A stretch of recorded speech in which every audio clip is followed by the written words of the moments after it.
Hello YouTube. Here we are with a little bit of a continuation video to, well, the part 1 of the pumpkin videos. Of course, in the first video you seen us do the carving, the scooping out of the innards there, and making the pumpkin seeds.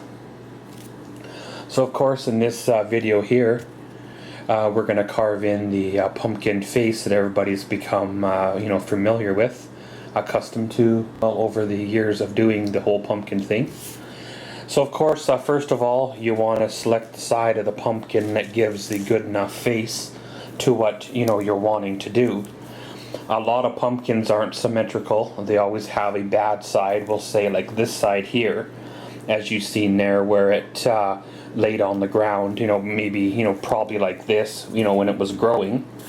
And then there are other sides the pumpkin will kind of say like this, which of course is the prime carving side for the pumpkin face. Nice smooth surface and that. So it depends on what you're going for.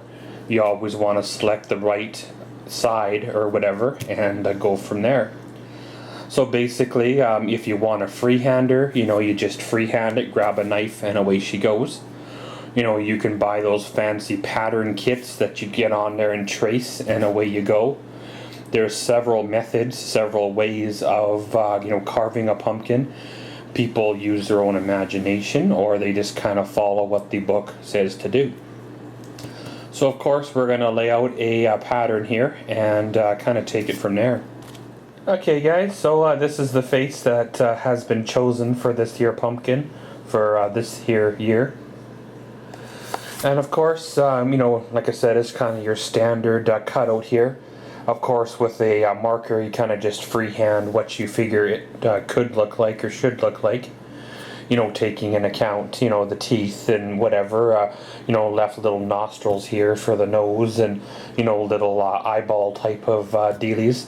Some people, do an oval eye or a round eye, and basically, some people go as elaborate as putting in, eyebrows and, mustaches and things like that.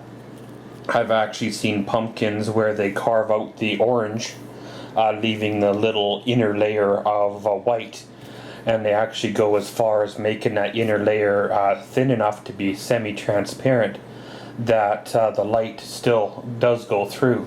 And basically it kind of looks like you have a ghost image coming through your pumpkin, but the skin is still around it. It's kind of neat. So of course guys, the good old standby method for carving a pumpkin, for my whole childhood, has been basically your standard kitchen knife.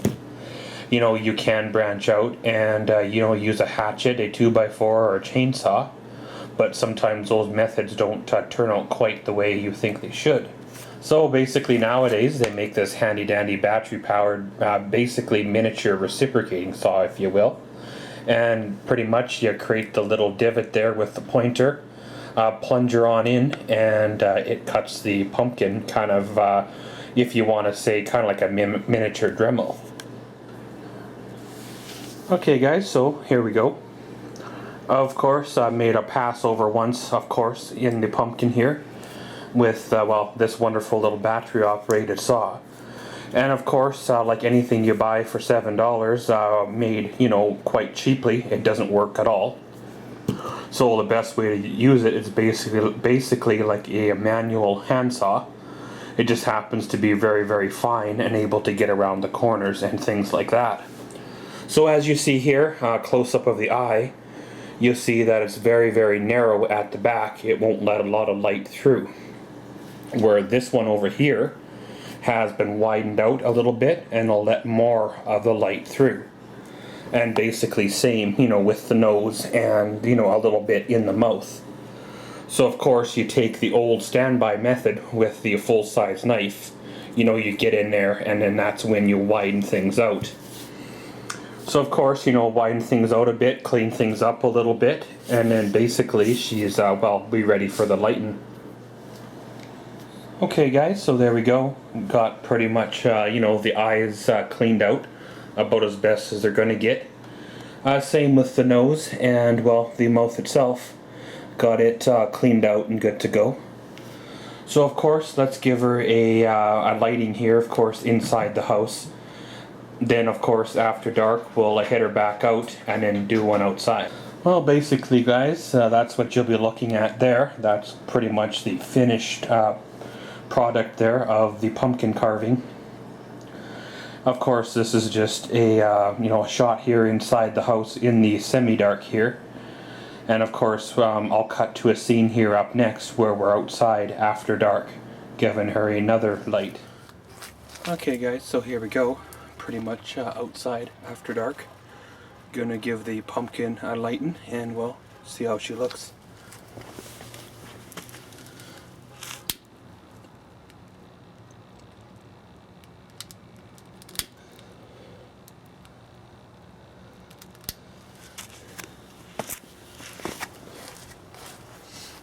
So basically that's the finished product of all the carving and figuring about how the pumpkin's gonna look for, well, this year. And yeah, as always, thanks for watching Maxwell's World. Comment, subscribe, and enjoy.